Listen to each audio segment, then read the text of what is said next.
Good morning, dear students. Hope you all are fine at your places. So, on the last turn, before the holidays, we have done chapter number 2, keyboard skilling. On this turn, I will be providing you some of the links to see about the keyboard skilling and to understand it on the practical basis.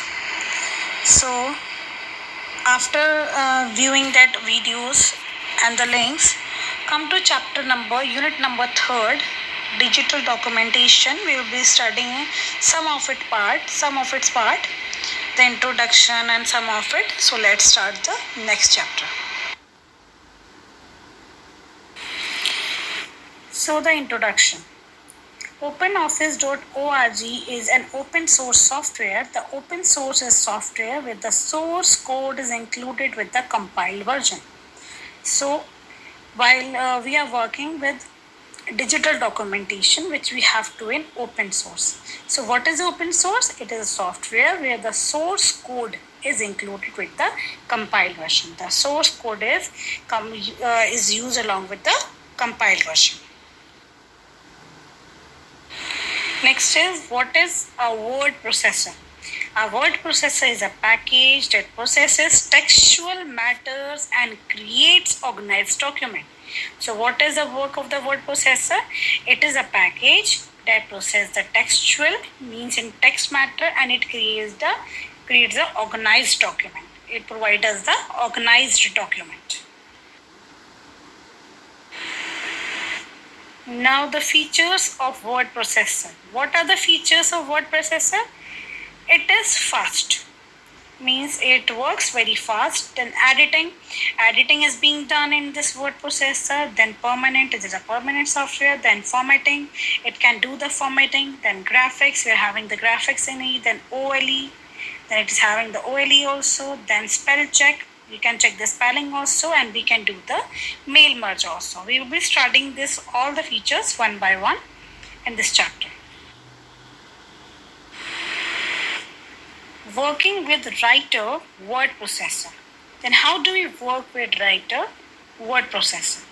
First, creating and opening a document. We can create and open document also in this.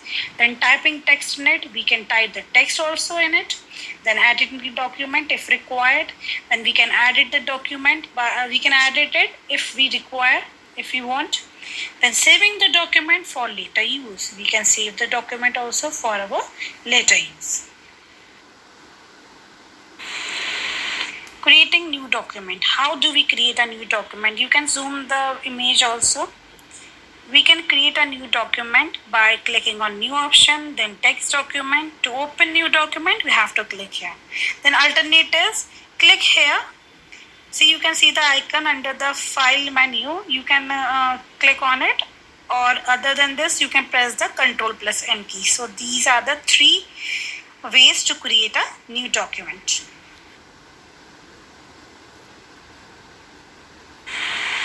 Next is creating new documents. How we create a new document?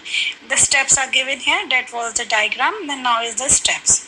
Select the option from the file menu. A drop down menu will be displayed. You can select the option from the file from the menu bar. A drop down menu will be displayed. Then next is, from this menu, select the option new. From this menu, we can select the option new. A new sub-menu will be displayed.